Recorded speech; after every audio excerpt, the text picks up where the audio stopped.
दुसरी. आणि आजचा आपला विषय आहे गणित. आज आपण गणितामध्ये अभ्यासणार आहोत लांबी मोजूया. चला तर बालमित्रांनो, लांबी कशी मोजायची ते आजच्या पाठामध्ये समजून घेऊया. बालमित्रांनो, तुमचं शाळेत वजन आणि उंची मोजली जाते की नाही, पाहिले ना तुम्ही? आणि कपडे शिवण्यासाठी ते जेव्हा तुम्ही दुकानात जातात तेव्हा शिंपी जो आहे तो कपड्याचं माप घेतो, पाहिलंय ना तुम्ही?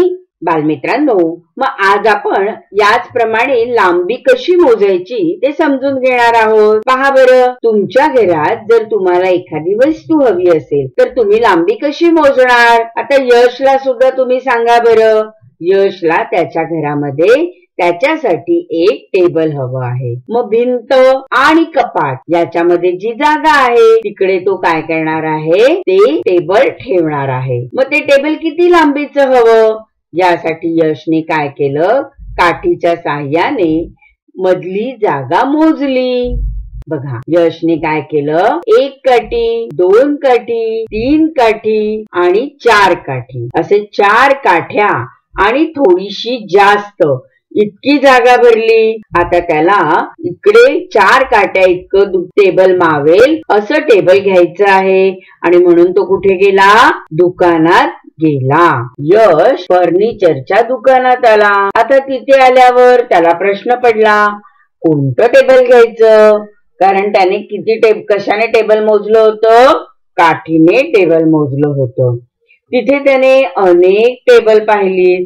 जागा मोजलेल्या काठीने टेबलाची सुद्धा लांबी मोजली. आता त्याप्रमाणे तो कोणतं टेबल घेणार आहे?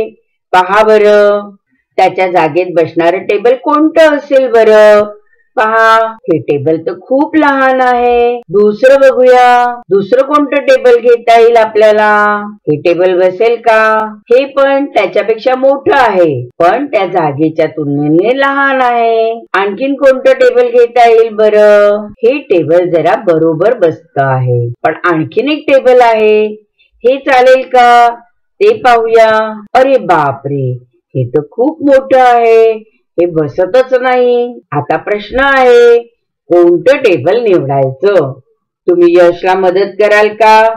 या जागेमध्ये अगदी अचूक टेबल बसणार कोणतं आहे ते निवडण्यासाठी? ज्या वेळेला यशच्या समोर 4 टेबल होती त्यावेळेला यशला प्रश्न पडला, कोणते टेबल घेऊ? तुम्ही मदत करता का यशला टेबल घेण्यासाठी? यशने निवडलेल्या टेबलांप्रमाणे त्या तीनची लांबी किती होती पहा बरं.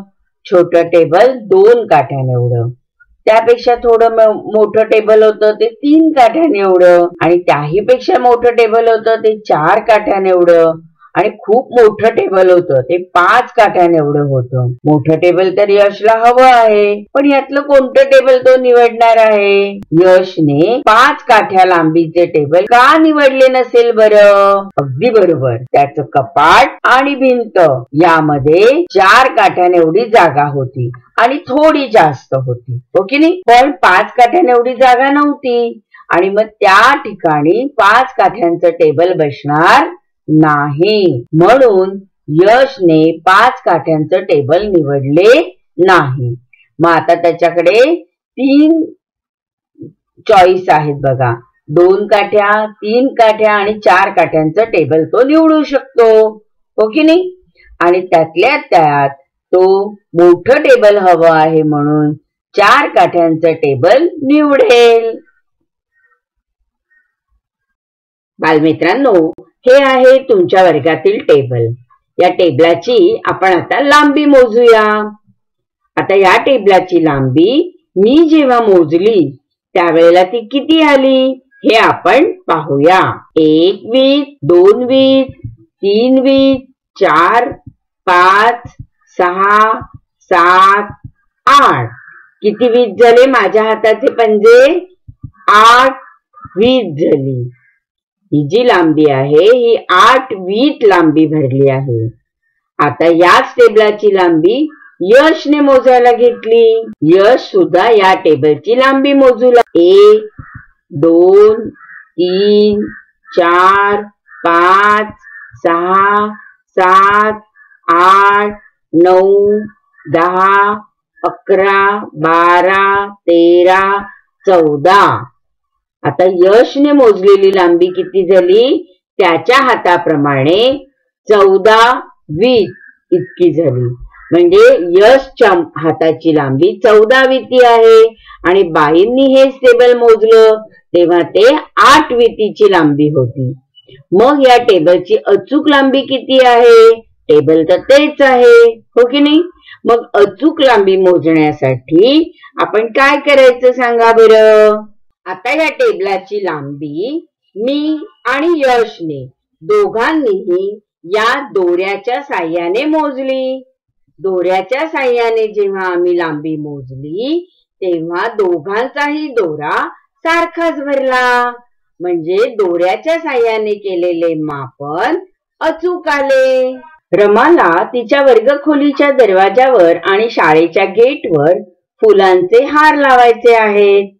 त्यासाठी तिने जाड दोरा आणून वर्गखोलीच्या दरवाजाची रुंदी व शाळेच्या गेटची लांबी दोऱ्याने मोजली. प्रत्येक हारासाठी 2 विती जास्त लांबी असलेला दोरा कापून घेतला. आता 2 विती जास्त दोरा तिने का बरं घेतला असेल?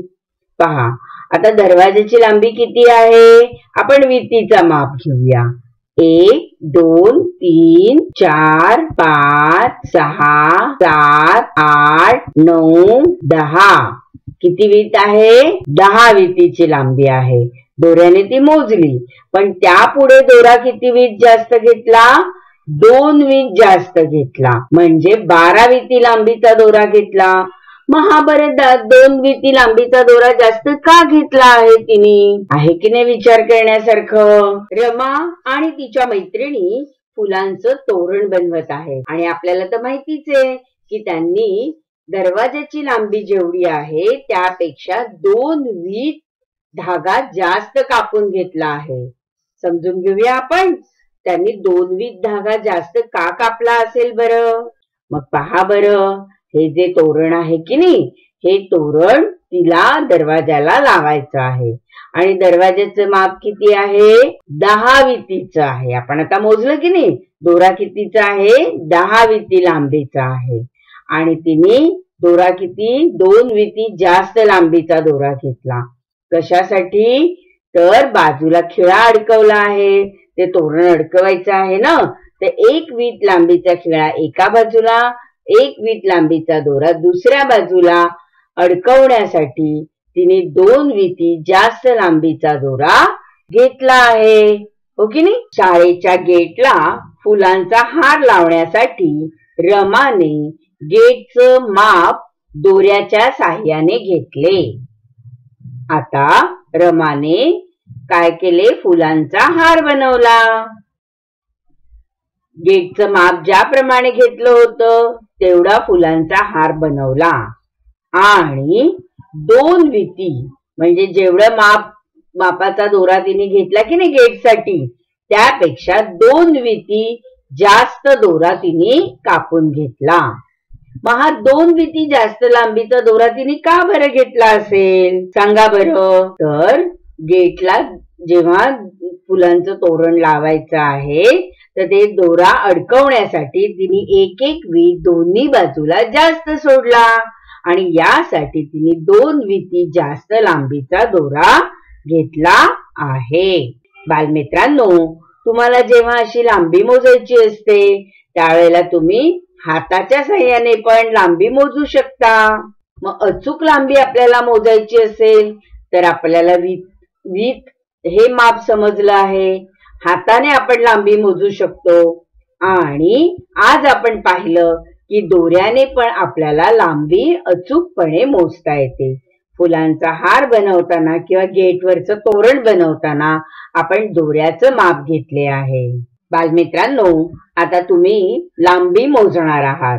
चला तर मग वेगवेगळ्या वस्तू तुमच्या घरात आहेत पहा. टीव्ही आहे, तुमच्या घरात खिडकी आहे, हो ना, आणि कपाट आहे. तर या कपाटाची, टीव्हीची, खिडकीची तसंच तुमच्याकडे कंपास बॉक्स मध्ये असलेल्या पेन्सिलीची आणि दप्तराची लांबी, रुंदी आणि उंची मोजू शकता. पहा, टीव्हीची लांबी तुम्हाला दोऱ्याने मोजता येणार आहे, है ना? तसेच खिडकीची रुंदी ही मोजता येणार आहे की किती आहे खिडकीची रुंदी ते पाहता येणार आहे. कपाटाची लांबी मोजता येईल आणि अचूक लांबी काढता येईल. मग दोऱ्याच्या साह्याने तुम्ही ही लांबी मोजू शकतात. तसेच पेन्सिलीची लांबी मोजता येईल आणि तुमच्या दप्तराची उंची पण तुम्हाला मोजता येईल. मोजणार ना? तुमच्या घरात असलेल्या या वस्तूंची लांबी तुम्ही आता मोजणार आहात आणि सांगणार आहात. बालमित्रांनो, वेगवेगळे लोक लांबी मोजण्यासाठी कोणतं माप घेतात, कशाने लांबी मोजतात हे तुम्ही तुमच्या पालकांसोबत जाऊन पाहणार आहात. टेबल खुर्ची बनवताना लाकडाचं अचूक माप सुतार कसे घेतो हे तुम्ही पालकांबरोबर जाऊन निरीक्षण करा. साडीच्या दुकानात गेला तर साडीची लांबी कशाच्या साह्याने मोजली जाते त्याचं तुम्ही निरीक्षण करा आणि पहा की त्यासाठी काय वापरतात. पहा, साडी मोजण्यासाठी किंवा कापड मोजण्यासाठी अशी मीटर पट्टी वापरली जाते, हो ना? लांबी मोजण्यासाठी आणखीन एक गोष्ट कोणती वापरली जाते माहितीये? तुमच्या दप्तरात पट्टी आहे की नाही, या पट्टीच्या साह्याने पण आपल्याला लांबी मोजता येणार आहे. पण ती कशी मोजायची हे आपण पुढे पाहणार आहोत, पुढच्या वर्षी पाहणार आहोत. आज तर तुम्हाला दोऱ्याने लांबी मोजता आली आहे, हो ना? मग आज तुम्ही दोऱ्याच्या साह्याने वेगवेगळ्या वस्तूंची लांबी मोजा आणि ज्या ठिकाणी इमारत बांधतात त्या बांधकामाच्या ठिकाणी तुम्ही पालकांसोबत जाऊन मापे कशाने आणि कशी घेतली जातात तेही पहा. धन्यवाद बालमित्रांनो. थँक्यू.